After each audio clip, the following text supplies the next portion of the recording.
quand une personne nous quitte, c'est pas seulement son départ qui nous fait souffrir. Bien souvent, c'est ce qui était déjà avant son départ. C'est-à-dire, eh bien, des rancœurs accumulées, des phénomènes de jalousie, peut-être un sentiment d'injustice, ou bien souvent des sentiments de culpabilité. Alors, en tant que thérapeute, je prendrai un cas précis pour, eh bien, mettre en évidence ce que peut apporter le Raja Yoga dans ce genre de circonstances. Et on verra aussi qu'est-ce qui, en fait, pèse réellement longtemps après le départ d'un proche. Et c'est là où ce 9e sutra, finalement, est très intéressant parce que il nous décrit ce qui est déjà parti, mais surtout à quoi on reste accroché. Et on verra que les outils du Raja Yoga sont particulièrement intéressants pour comprendre et parfois alléger ce qui pèse encore. Alors, ces principes, que sont les yama niyama, c'est pas seulement des principes éthiques du yoga, c'est tout à fait autre chose aussi. C'est ce que nous décrit Patanjali dans les Yoga Sutras, c'est en fait comme des remèdes pour eh bien, dénouer ce qui entretient la souffrance. Et je fais une petite parenthèse au sujet du Raja Yoga qui est important, c'est que c'est la base, c'est le socle vraiment de tout le Raja Yoga. Donc ils ont ces outils une réelle importance. Et ils sont particulièrement intéressants eh bien, quand on revit par exemple des rancœurs, des regrets, des conflits non résolus. Leur utilité est particulièrement concrète, on va le voir. Alors, on va parler un petit peu de ce 9e sutra parce qu'il est intéressant. Il est facilement compréhensible, donc je te mettrai à l'écran son détail, mais on pourrait le résumer ainsi. Ce 9e sutra, c'est l'attachement à la vie qui, en fait, veut dire il est issu de sa propre nature.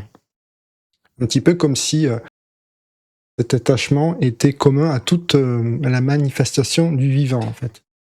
Et que cet attachement est aussi présent chez tous les êtres vivants, même chez les plus sages. Un petit peu comme si Patanjali nous disait que même lui, peut-être, était assujetti finalement à l'attachement à la vie. Alors, on va maintenant plonger dans un contexte concret que j'ai pu rencontrer en cabinet. Alors, le contexte que moi j'ai choisi, je l'ai choisi parce qu'il faisait appel à un maximum de yama niyama. Il y en a beaucoup, hein, j'aurais pu en faire beaucoup d'autres, mais celui-là qui me paraissait intéressant, c'est le cas où en fait que j'ai appelé l'effet de surprise ou bien le contexte de sidération post-décès, c'est-à-dire voilà, l'acte notarial a été posé, ou bien il y a des choses qui se révèlent, comme des secrets de famille, comme des non-dits, et bien souvent, il y a aussi des problématiques de rancœur accumulée, de jalousie dans la fratrie, des esprits de comparaison, des attentes déçues. Et bien souvent, ce qui sous-tend tout ça, ça va être des injonctions. Par exemple, ça pourrait être pourquoi l'aime-t-il plus que moi?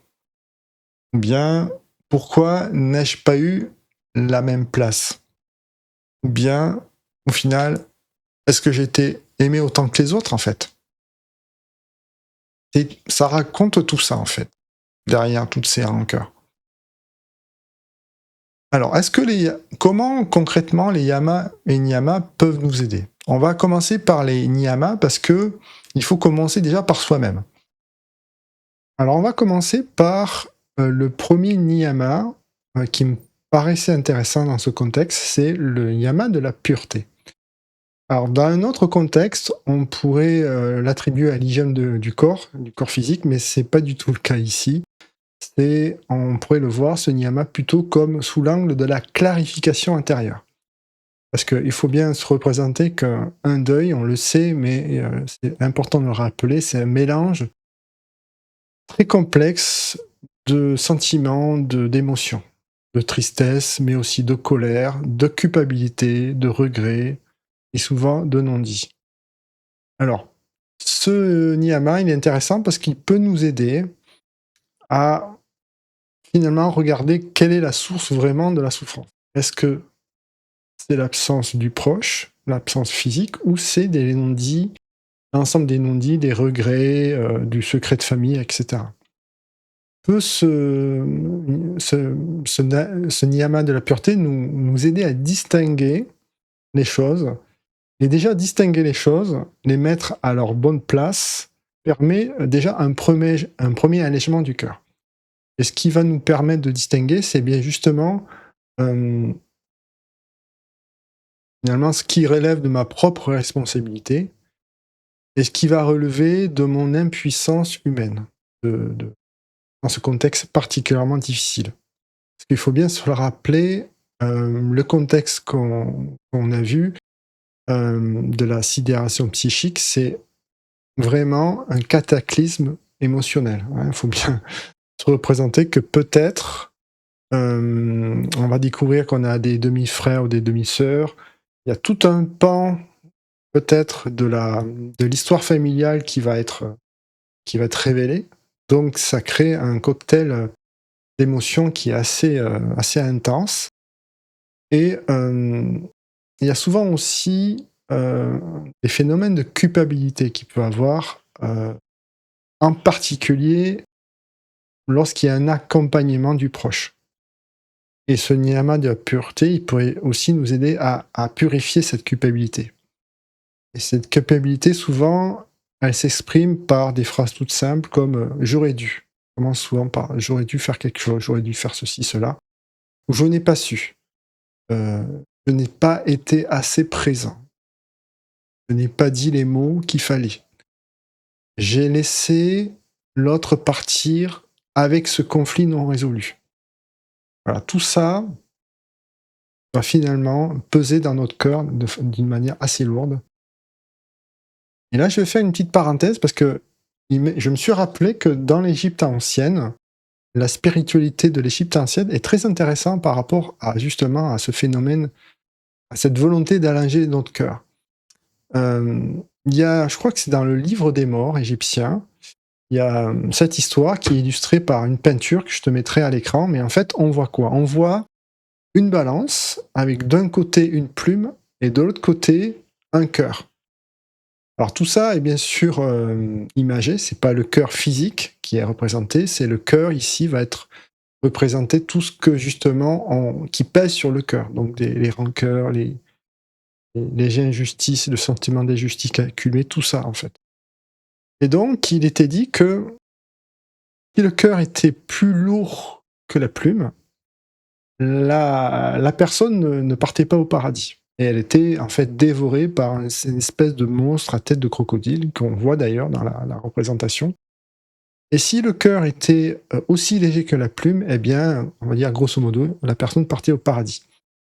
Alors, je trouve une métaphore très, très puissante en fait pour montrer l'importance au moment du départ d'un proche et au moment de son propre départ, au seuil de partir, d'alléger son cœur. On ai parlé dans une autre vidéo, mais là je reviens sur le sujet. C'est un sujet particulièrement important parce que si on regarde moi quand je regarde ce dessin ou cette peinture, je vois cette tête de crocodile et pour moi ce monstre à tête de crocodile, pardon, elle symbolise vraiment les remords qui nous rongent en fait. Donc voilà, si notre cœur est trop lourd, on se fait dévorer par ces rancœurs et cette culpabilité. Donc tout nous amène en fait à ce niyama à nous encourager à se pardonner en fait et à pardonner à l'autre. À voir finalement les faiblesses de notre nature profonde dans un contexte particulièrement sensible et particulièrement complexe. Un autre niyama qui me paraît intéressant, c'est le niyama du contentement. Parce que bien souvent, derrière ces rancœurs, ces querelles, il y a des injonctions internes qui disent j'aurais voulu. Ça commence souvent par j'aurais voulu. J'aurais voulu une autre famille, j'aurais voulu une autre enfance, et surtout, j'aurais voulu être aimé davantage. Ça parle encore une fois de tout ça. Alors, qu'est-ce que peut nous apporter quel type d'interrogation peut nous aider avec ce yama du contentement? Déjà, il pourrait nous inviter à regarder avec gratitude ce que la vie déjà nous a donné. Et de voir, pas la vision du manque, mais la vision de la gratitude, qui peut aussi alléger notre cœur. Et s'aperçoit que la vie nous a déjà donné tout ce qu'on avait besoin. Et que le véritable besoin, il est plus interne. Il est plus un besoin qu'il faut aller chercher, le véritable besoin. Quel est-il? Et quand je dis tout ça, je ne suis pas en train de nier le passé, en fait. Bon, là, ce qu'on est en train de faire, c'est plutôt d'essayer de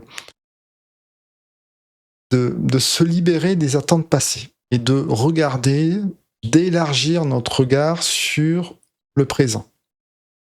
C'est ça qui me paraît le plus pertinent avec ce niyama du contentement. Parce qu'en fait, bien souvent, crois-moi, ces attentes, elles ne viennent jamais, en fait. Donc, malheureusement, on peut partir, on peut quitter ce monde avec tous ces regrets, avec toutes ces attentes. Maintenant, on va passer au yama, c'est-à-dire aux attitudes à développer avec autrui, au sein de la fratrie, au sein de la famille. Alors, ce qui m'est venu naturellement, bien sûr, c'est le yama de la non-convoitise. Que tout simplement, ce qui, on va dire, gangrène un petit peu les familles dans ce contexte, c'est les problèmes de jalousie. C'est, on va dire, le poison numéro 1 qui, dans ce type de contexte. Alors, ce yama de la non-convoitise, il pourrait nous inviter à nous poser la question, est-ce que ce qu'a reçu l'autre m'enlève quelque chose? Parce que on s'aperçoit que non, en fait. Ce qu'a reçu l'autre m'enlève rien, parce que qui nous véritablement manquait, c'est de l'amour, en fait, c'est de la reconnaissance. Bien souvent, à 99%, c'est ça. Et si on est persuadé que c'est les biens matériels et qu'on s'auto-persuade que c'est ça, eh bien, ce yama de la convoitise, non-convoitise, il pourrait nous inviter à imaginer que tous les biens disparaissent. Voilà, on imagine que tous les biens disparaissent et se poser la question, qu'est-ce qui continuerait à me faire souffrir dans ce contexte-là? Et bien souvent, encore une fois, la réponse, très souvent, c'est « j'aurais voulu être reconnu ». J'aurais voulu tout simplement être aimé. Je voulais compter. Pour tout ça qui apparaît.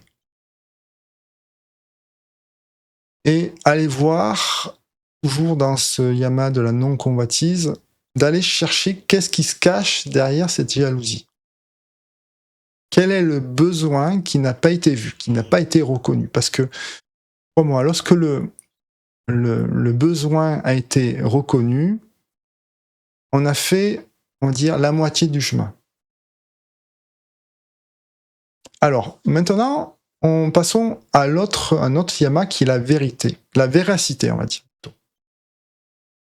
La véracité, parce que ça me paraît évident, parce que ce que j'ai pu voir, c'est que souvent, dans ces histoires, on se raconte beaucoup d'histoires.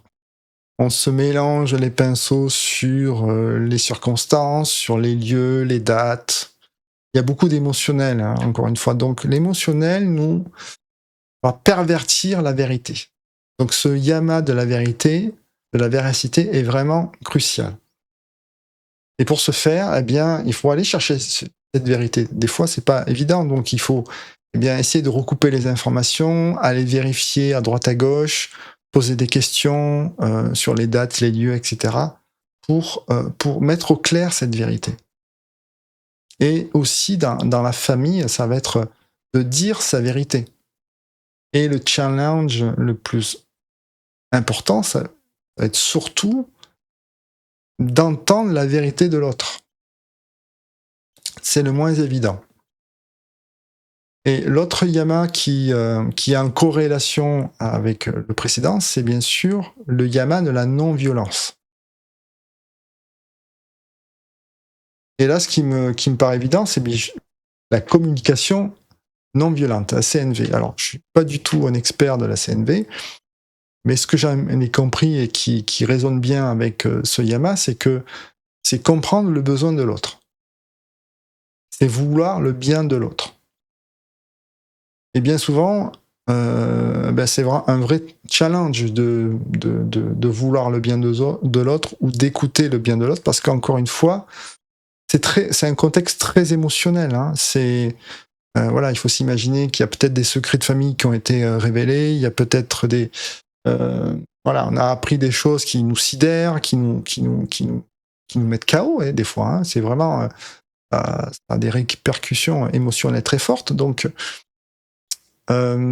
vouloir le bien de l'autre et recevoir le besoin de l'autre, c'est pas évident.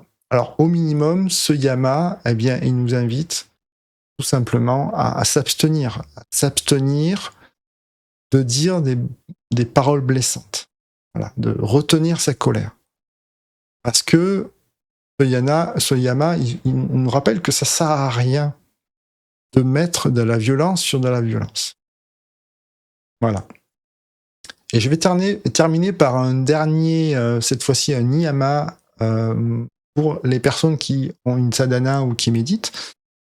Le niyama qui me paraît le plus important, en plus des autres qu'on a vus précédemment, c'est le niyama de la connaissance de soi. Parce que bien souvent, au fur et à mesure qu'on progresse dans notre sadhana, vient à la surface le besoin plus ou moins pressant de reconnaître, de voir qui nous sommes vraiment, de voir le grandiose qui est en nous. Voilà. Donc on arrive à la fin de cette vidéo. Au moment où je tourne cette vidéo, je ne sais pas encore si je fais une suite, en fait, par rapport à la perte à la peur de la mort, en fait, à la peur de notre propre mort. Je ne sais pas si je vais le faire ou pas. Voilà, tu peux me le dire en commentaire ou me le faire savoir par un like pour savoir si tu es intéressé ou pas. Sinon, eh bien, je continuerai par la paire d'opposés entre la souffrance de la paire d'opposés entre l'attraction et la répulsion. Voilà, en attendant, je te souhaite une bonne journée et je te dis à bientôt.